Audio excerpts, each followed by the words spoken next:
नमस्कार साथियों, biography channel पर फिर से आप लोगों को और एक नए वीडियो में स्वागत है। आशा करते हैं कि आप लोग अपने जीवन में खुश होंगे, मस्त होंगे और मजे में भी होंगे। हमने आज फिर और एक नए किस्से से आप लोगों को रूबरू करवाने वाले हैं। आज के किस्सों में हमने भारत देश को आज़ादी दिलाने में एक क्रांतिकारी वीर जो शहीद वर्ण किए हैं, उसी क्रांतिकारी वीर से जुड़ी हुई किस्से को आपके सामने लाने की कोशिश की है, जिनका नाम है चंद्रशेखर आजाद। तो चलिए कहानियों पे चलते हैं, शुरू करते हैं।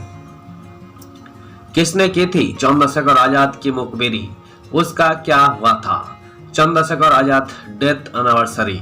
आज ही के दिन 1931 में चंद्रशेखर आजाद की मुखबिरी की गई थी, जिसके चलते कानपुर के अल्फ्रेड पार्क में उन्होंने खुद की जान ले ली। जाने कौन था उनका मुखबिर? Chandrashekhar Azad death anniversary.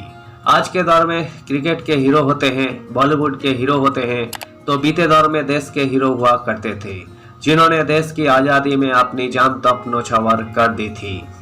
Hero की बात की जाए तो लिस्ट बेहद लंबी है। इन्हीं में एक हीरो थे जो देश को आज़ादी दिलाने की जंग में मूंछों को ताव देते हुए आज यानी 27 फरवरी के दिन ही महज 24 साल की उम्र में इस दुनिया से चला गए। आज़ादी की लौ में अपने प्राणों को न्योछावर कर देने वाले इस क्रांतिकारी का, देश के इस हीरो का नाम था चंद्रशेखर आजाद।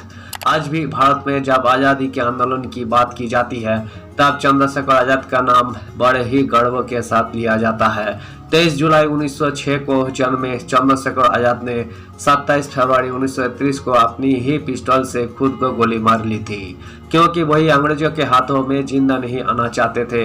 आपको बता दें, इस घटना के पीछे वजह बनी थी मुखबिरी। जाने किसने की थी चंद्रशेखर आजाद की मुखबिरी और आखिर बाद में उसका क्या हुआ था? किसने की थी चंद्रशेखर आजाद की मुखबिरी? आज 27 फरवरी को चंद्रशेखर आजाद की पुण्यतिथि है। 24 साल की उम्र में ही इस क्रांतिकारी ने देश की आजादी में अपनी जान गंवा दी थी। चंद्रशेखर आजाद को इलाहाबाद के अल्फ्रेड पार्क में अंग्रेजों ने घेर लिया था। अल्फ्रेड पार्क में चंद्रशेखर आजाद अपने क्रांतिकारी साथी सुखदेव राज से मुलाकात करने आए थे। उनके वहां होने की मुखबिरी कर दी गई। क्रांतिकारियों की party Hindustan socialist Republican army, जिसकी स्थापना चंद्रशेखर आजाद, सचिंद्रनाथ सन्नाल और राम प्रसाद बिस्मिल जैसे क्रांतिकारियों ने की थी। इसी HSRA के सदस्यों वीरभद्र तिवारी ने अंग्रेजों को चंद्रशेखर आजाद के अल्फ्रेड पार्क में होने की सूचना दी थी। आजाद रहने का वादा किया पूरा।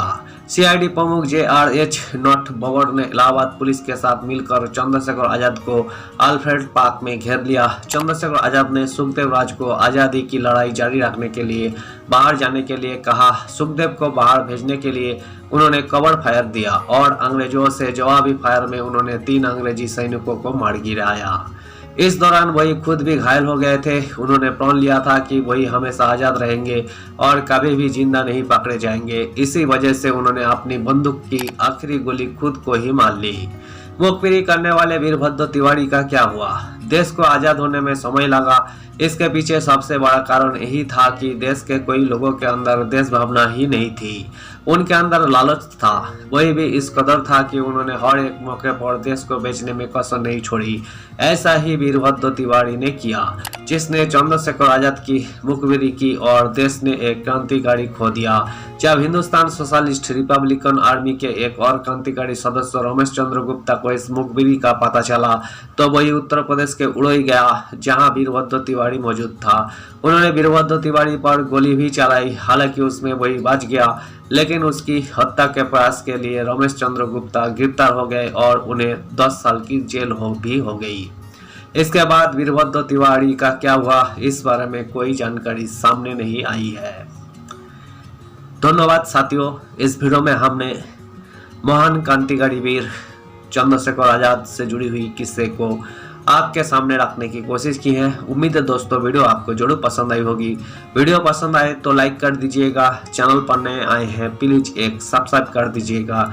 मिलते हैं नेक्स्ट वीडियो में। धन्यवाद।